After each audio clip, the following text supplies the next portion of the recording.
Alhamdulillah. Tapi habis dari mana ya Mbak? Dari rumah. Oh, baik Mbak. Terima kasih sudah menghadiri konseling pada siang hari ini. Kalau ngomong-ngomong Mbak Lili datang ke sini atas paksaan atau keinginan sendiri ya Mbak? Saya datang ke sini karena keinginan saya sendiri. Oh, jadi Mbak Lili sudah tahu tentang konseling ya? Sudah, tapi belum mengetahui sendiri. Yang Mbak Lili ketahui apa Mbak? Karena saya ketahui konseling itu kayak mengungkapkan perasaan yang kita rasakan. Oh, jadi cukup benar ya Mbak. Jadi saya bisa jelaskan lagi. Nah, di sini konseling adalah suatu layanan untuk membantu individu menyelesaikan masalah yang dihadapi oleh konseling. Yang konselingnya sendiri Mbak Lili. Saya sebagai konselor hanya sebagai wadah untuk menyelesaikan permasalahan Mbak Lili. Jadi kembali lagi permasalahan yang dihadapi Mbak Lili itu hanya dapat Mbak Lili yang menyelesaikan. Nah, di dalam konseling ini memiliki beberapa asas, salah satunya yaitu asas kerahasiaan, asas kesurelaan, dan asas keterbukaan. Yang dimana asas kerahasiaan yaitu Mbak Lili tidak perlu khawatir untuk menyampaikan permasalahan-permasalahan apa yang Mbak Lili rasakan kepada saya. Insya Allah di sini saya akan menjaga rahasia Mbak Lili. Nah, dan asas keterbukaan yaitu Mbak Lili sampai saja Mbak bersama saya, apapun yang Mbak Lili rasakan, Mbak Lili bisa mengungkapkan kepada saya.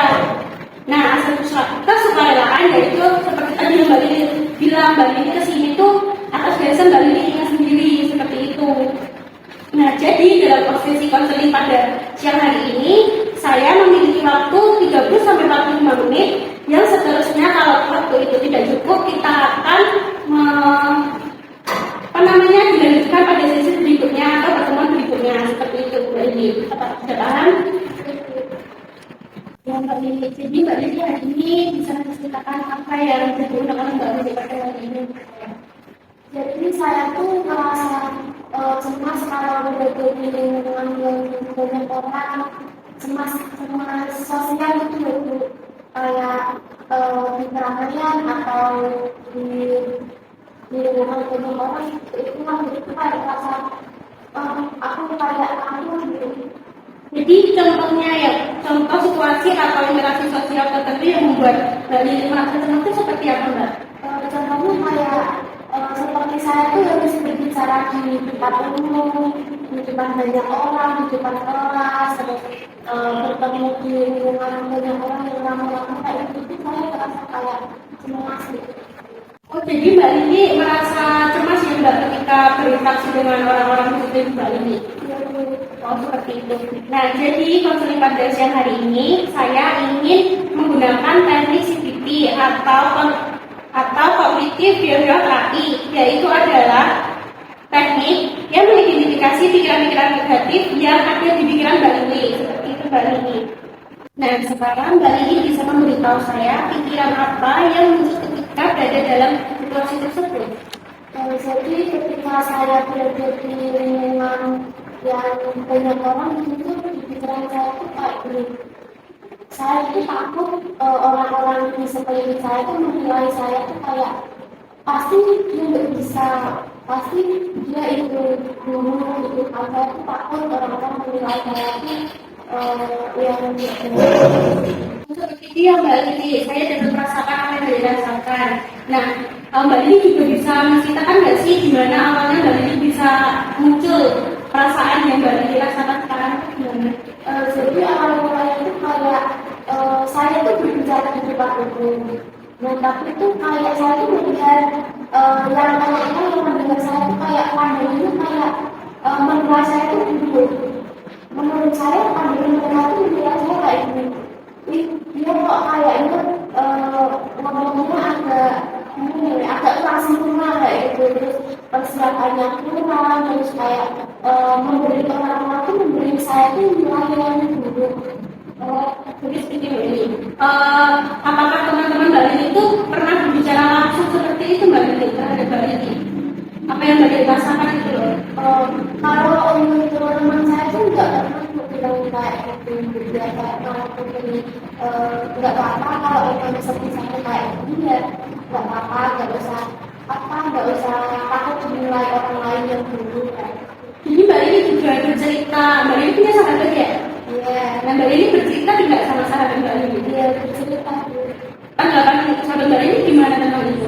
Tanggapan saya yang saya mengatakan nggak usah terlalu mikirin orang lain karena kemampuannya memang segitu, jadi nggak perlu kamu memaksakan diri harus sempurna, harus kayak orang ini yang tapi sebetulnya bagus, yang nggak punya kecemasan sosial, nggak takut menimbulkan orang buruk.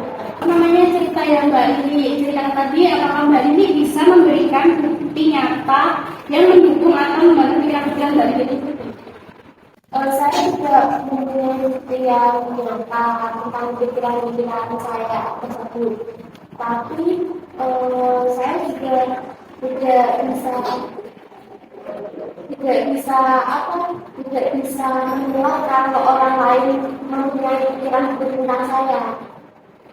Kan yang Mbak Lili. Nah, mulai hari ini mari kita coba untuk mengubah pikiran negatif Mbak Lili menjadi pikiran yang lebih realistis dan positif. Nah, di sini saya mau bertanya nih Mbak Lili. Mbak Lili itu pernah nggak sih kayak mencoba untuk mengurangi rasa kecemasan Mbak Lili ketika berada pada kondisi sosial seperti itu? Sudah, tapi saya merasa kurang yakin. Saya tidak perlu melihat pada intinya bahwa setiap individu memiliki kemampuan dan kelebihan masing-masing. Wah, itu Mbak. Jadi, sekarang Mbak Lili bisa mengembangkan pola pikir yang lebih efektif. Selanjutnya, penting untuk melibatkan diri dalam tindakan yang bertentangan dengan kecemasan sosial Mbak Lili.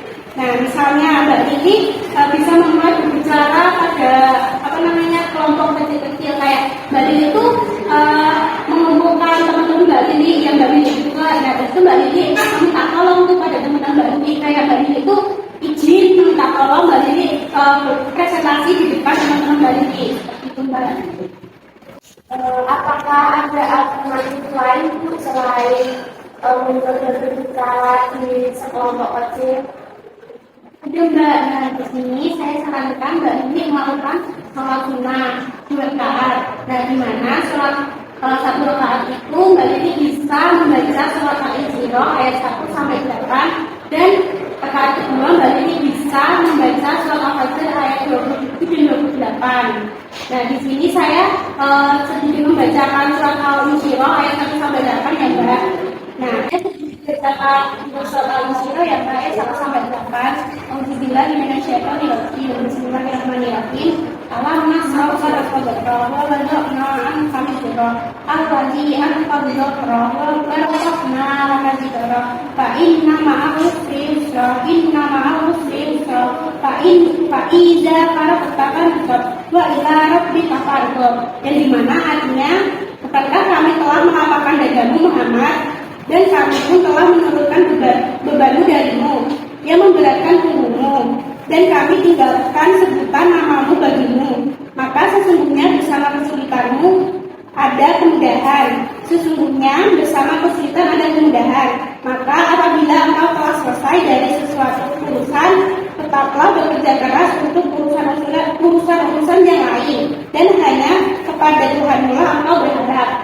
Baik, ini saya juga akan menjelaskan tentang keutamaan surat Al-Isra ayat 1 sampai 8. Yaitu di mana keutamaan Al-Isra itu Mbak Lili dapat diberikan kemudahan untuk mengurangi rasa kecemasan yang Mbak Lili rasakan ketika Mbak Lili berada pada